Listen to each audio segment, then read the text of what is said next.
પધારો પધારો. એક મિનિટ ઉપર આવી જાઓ, ઉપર પેલા આવી જાઓ. અરે એક મિનિટ યાર, એક મિનિટ. ઓળખાતા નથી લે. ઓહો હો હો.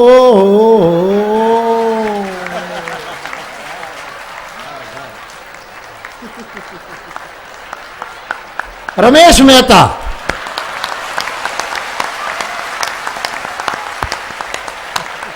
હે મારા બાપ, હે તબિયત કેમ?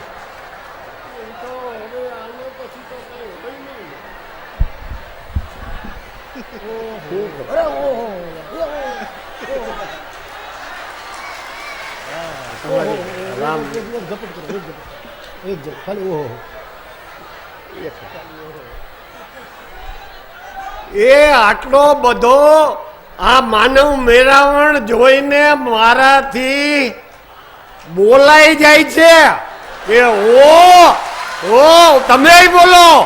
ઓ હો હો હો.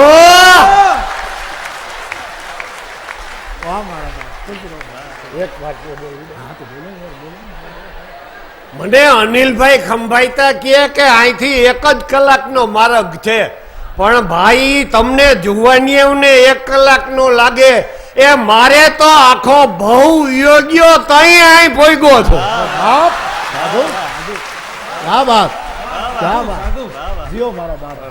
કેટલી દયા, કેટલી દયા તમારી, કેટલી દયા. આપણા ગુજરાતી ચિત્રપટ જગતના એક સફળ અને સિદ્ધ આર્ટિસ્ટ છે રમેશ મહેતા.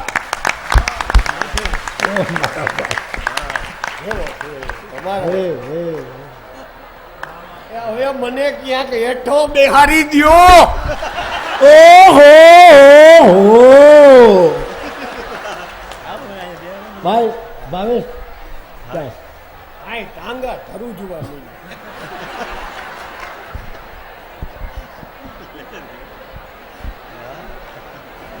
કે ધન આજની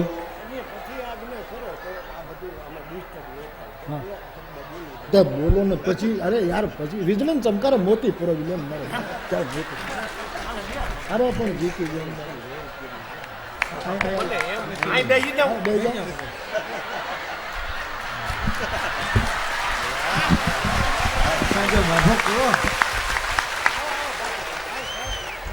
એ આ ભૂમિકા છે ને, ઈ મારી જન્મ ભૂમિકા છે. હું અહીં નવા ગામમાં જન્મો. કોણ જાણે કેટલા વર્ષ મોર પ્રગટ થયો. પછી ત્યાંથી જાતા જાતા ને પછી રાજકોટમાં રહેઠાણ થયા, અને પછી આ ભાવ આખો ભટક્યો. હવે ઠેકાણે પડ્યો છું. એટલે મારે દીકરાના દીકરા એટલે એ હંધાઈ મને દાદો કહે. આજે ચોખ્ઠું હરખું કરવું પડે પાછું વ્યૂ દઈ. પણ કાયા એવી થઈ ગઈ, આ ગઢપણના ઓવારા જોઈ જાય ને તઈ રામ ને રામાયણ સાંભળે હો. બાકી બધા ઓલા રહમાં પીડ્યા હતા.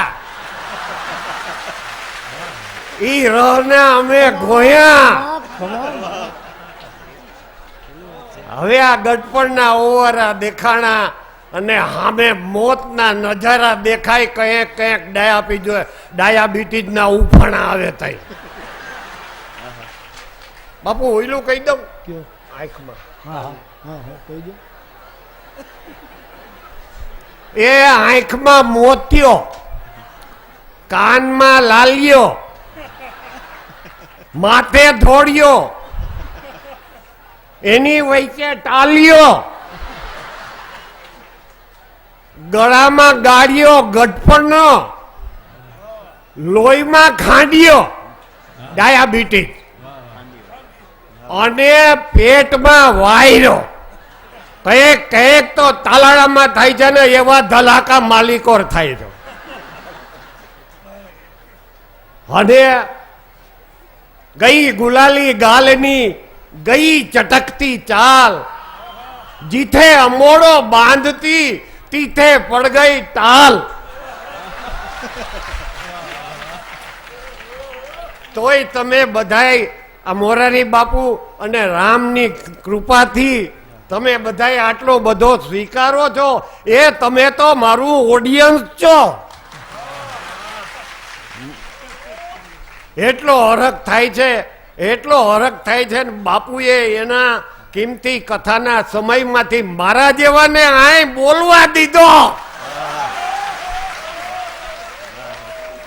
મારી તો હાથ પેઢીઓ આય તરી ગઈ. મારા બધા અદા ગાંગલેશ્વરના કાંઠે ગોમટા આયા જ મારા બધા અદા રખડા છે ને થોડો ઘણો મને રખડાયો છે.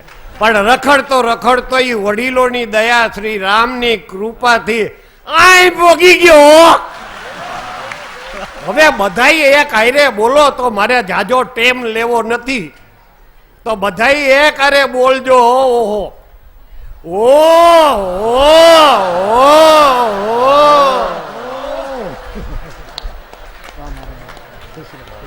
અમારી કૃપા.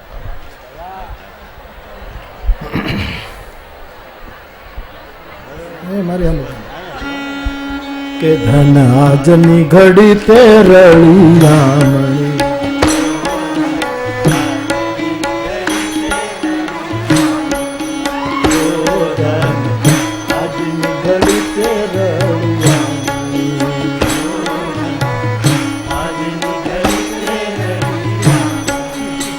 જી મારો વાલોજી આવ્યાની વધામ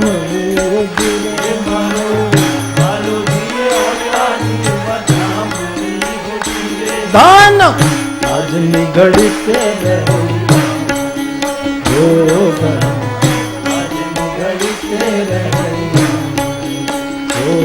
આપણે ચર્ચા કરતા હતા બાપ કે ઈશ્વર કોઈના ગર્ભમાં ન હોય.